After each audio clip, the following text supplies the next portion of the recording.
계기로 조 바이든 미국 대통령과 시진핑 중국 국가주석이 1년 만에 다시 만났습니다. 양국 정상은 군사 소통 채널 복원 등 현안을 두고 4시간 넘게 대화를 나눴다고 하는데요. 회담 성과는 어땠고 또 한중 정상회담 성사 가능성은 있을지 강준영 한국외대 국제지역대학원 교수 연결해서 얘기 나눠보도록 하겠습니다. 교수님 안녕하십니까?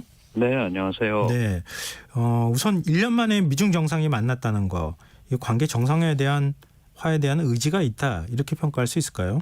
네, 정상화까지는 그 양측의 현안을 놓고 볼 때 어렵습니다만은 어쨌든 이 관리하는 소통 채널을 유지하자 큰 방향에서. 그러니까 작년에도 그 부분에 대해서는 합의를 했는데요. 미중 간에 중미 간에는 갈등이 있다. 그러나 이 갈등이 충돌로 비화되지 않도록 서로 관리하자. 네. 이런 차원에서 얘기가 됐던 거거든요. 그런데 아시다시피 작년 2월에 올 2월이죠.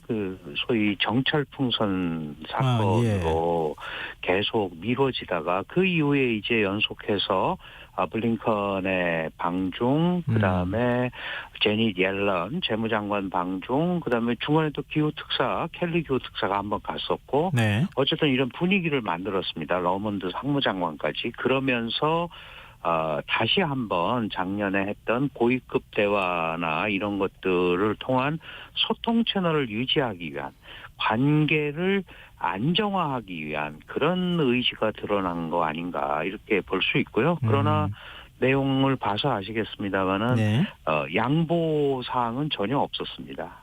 양보한 게 전혀 없었습니까?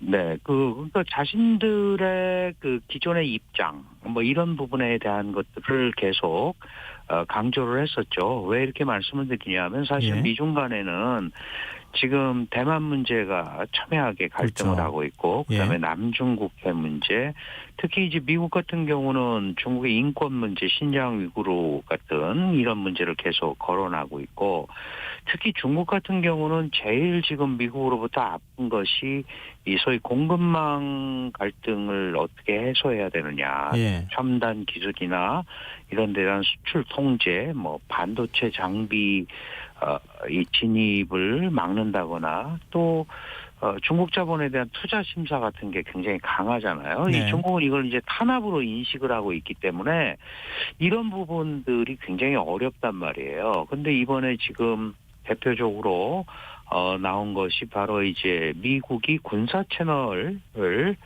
복원하자. 이 부분에 대해서는 이제 서로 동의를 했는데 나머지 부분에 대해서는 여전히 평행선을 걷다. 그런 의미에서 채널은 유지하지만 양보할 준비는 서로 안 돼 있다. 이렇게 봐야 될 것 같습니다. 근데 군사소통 채널을 복원한다고 하는 건 우발적 충돌의 가능성 아니면은 어떤 군사적 충돌의 가능성이 좀 낮아지는 효과로 이어지지 않을까 또 기대를 하더라고요. 이건 의미가 당연히 그렇습니다. 왜냐하면 이게 사실은 미국으로부터 이 남중국해나 이런 데는 굉장히 멀잖아요. 그리고 실제로 남중국해나 대만 해협이 중국의 강력한 해군력 증강, 군사력 증강으로 사실은 미국이 생각하는 것보다 중국의 영향력이 커지고 있단 말이죠. 그런데 작년에 펠로시 미 하원 의장의 대만 방문 이후에 이 군사 채널이 중단이 됐어요.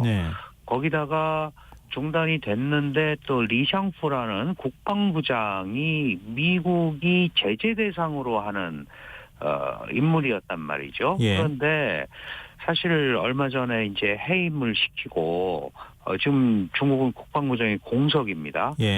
그런데도 이제 이런 합의를 한다라는 거는 마찬가지로 미국 입장에서 보면 여전히 이 소위 서태평양 지역, 미국이 볼 때 이 지역에서 안정적으로 군사 분야까지 중국과 관계를 가지고 가고 있다 하는 메시지를 전 세계에 보여줄 필요가 있는 거거든요. 근데 그런 의미에서 미국은 강력하게 이 군사 채널 복원을 강조를 했고, 중국도 다른 반대급부를 생각을 했겠죠. 예를 들면 공급망 갈등 해소에 좀 완화하라 그럴까? 이제 그런 것 때문에 동의를 해준 것 같습니다. 근데 바이든 대통령이 중요한 진전을 이뤘다 이렇게 발언한 게 지금 말씀하셨던 그 군사 분야를 의미하는 겁니까? 저는 그렇게 봅니다. 왜냐하면 그 부분이 공백으로 남아 있었죠. 그리고 이제 문제가 생겼을 때는 지금 사실 핫라인을 개설한 거나 마찬가지잖아요. 예. 서로 전화기를 들고 얘기하겠다. 그렇죠. 그러면 과거보다는 훨씬 더 어떤 거를 거치지 않고 직접적으로 핫라인을 통해서 얘기를 할 수 있는 이런 흐름을 구축을 한 거니까 네. 바이든 입장에서는 그 소위 국내 국제 위기 관리 능력을 제고한다라는 차원에서 상당한 진전이 있었다라고 평가할 수 있는 거죠. 예. 근데 회담 이후에 시진핑 주석의 행보도 좀 주목이 되는데요. 미국 현지 네. 기업 대표들과 만찬 갖고 미국과 친구가 될 준비가 돼 있다. 이렇게 네, 발언했어요.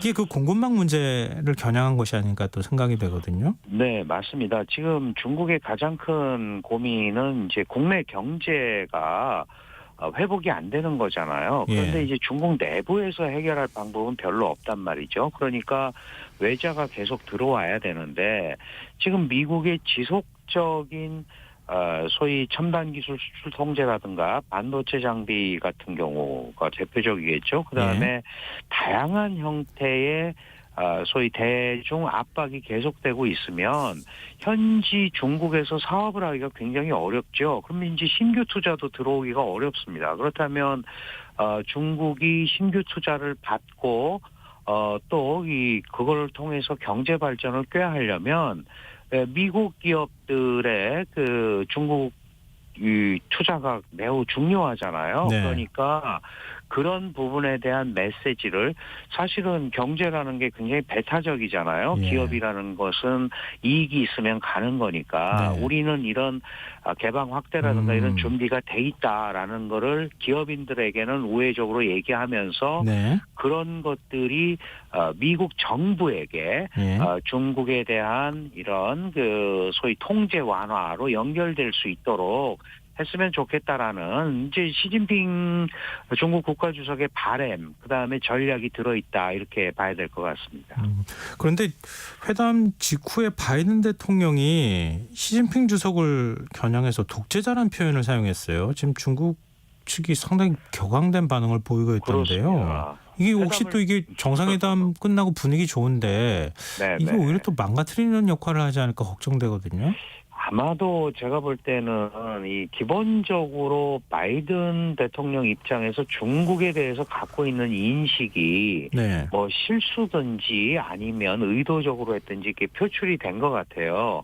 왜냐하면 그 기본적으로 미국의 민주 가치 시스템으로 보면 중국은 독재 정권이란 말이죠. 네. 그리고 또 경제도 1대1로 뭐 이런 걸 보면 소위 돈을 빌려주고 그 상환이 되지 않으면 운영권을 빼앗는 약탈 경제적 성격을 갖고 있다. 네. 이렇게 생각을 하고 있으니까 이제 그런 것들이 나온 것 같은데 사실 저는 개인적으로는 이거는 다분히 국내용적인 성격이 있는 거죠. 왜냐하면 대선을 앞두고 미국의 입장에서 중국의 좀 유화적인 모습을 보이는 것은 그것이 미래에 그 내년 대선 정국을 앞두고 이 소위 표를 얻는데 마이너스 작용을 할 수도 있단 말이죠. 네. 그러니까 내가 미국과 이렇게 안정적인 소통 채널 유지를 하고 하지만 기본적으로 중국에 대해서 갖고 있는 생각은 변함이 없다라는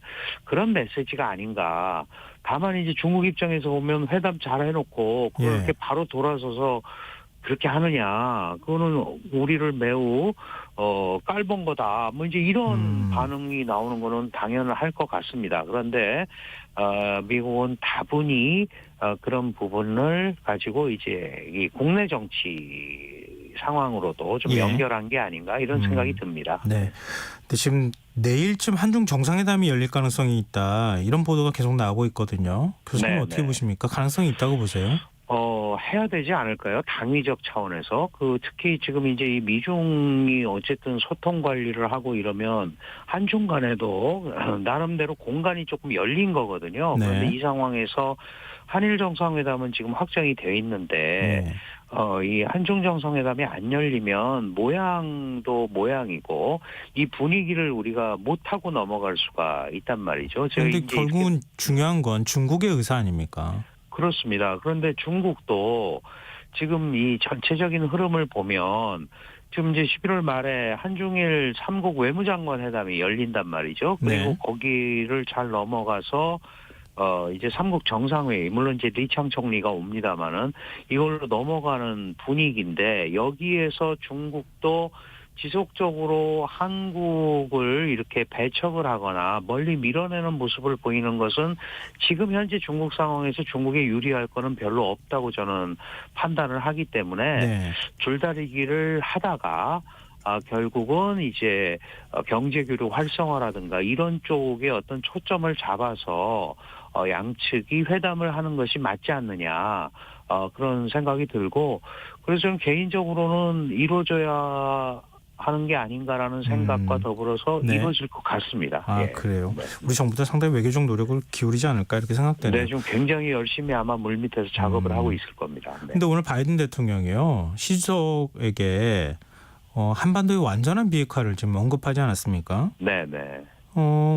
뭐 북한의 어떤 지금 핵 문제라든가 이런 거에 있어서 중국의 건설적인 역할을 주문한 겁니까? 어떻게 해석해야 됩니까? 네, 사실은 이제 양자관계 측면에서 보면 네. 중국이 지금 급한 게 더 많잖아요. 예. 뭐 이제 기술 통제라든가 이런 부분에 대해서. 근데 그 국제적인 문제로 보면 중국이 쓸 카드가 상당히 많습니다. 왜 이렇게 말씀을 드리냐면 예. 미국의 입장에서 보면 러시아 우크라이나 전쟁에서 중국이 러시아를 도우면 안 되죠. 그리고 이스라엘 팔레스타인 전쟁에서도 이란을 지금 계속 설득해서 군사적 행동으로 나가지 않도록 해야 된단 말이죠. 네. 또 북한에 대한 그 소위 비핵화를 언급함으로써 중국의 역할을 강조하는 이런 상황이니까 예. 결국은 바이든 행정부의 입장, 특히 바이든 대통령의 입장에서는 중국이 분명한 이런 제가 말씀드린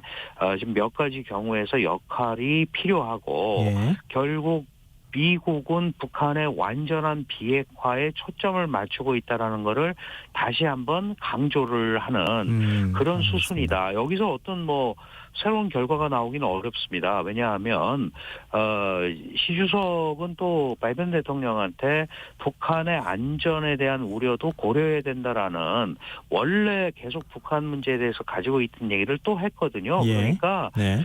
그런 평행선을 가는 가운데에서도 양측이 견지하고 있는 얘기를 함으로써 일정한 수위 조절을 가지고 관리를 해야 된다라는 메시지를 보낸 거죠. 그러니까 더 이상 북한의 오판을 방관하지 말라. 뭐 예를 들면 뭐 핵실험이라든가 미사일 실험이라든가 이런 네. 메시지를 다시 한번 준 거다.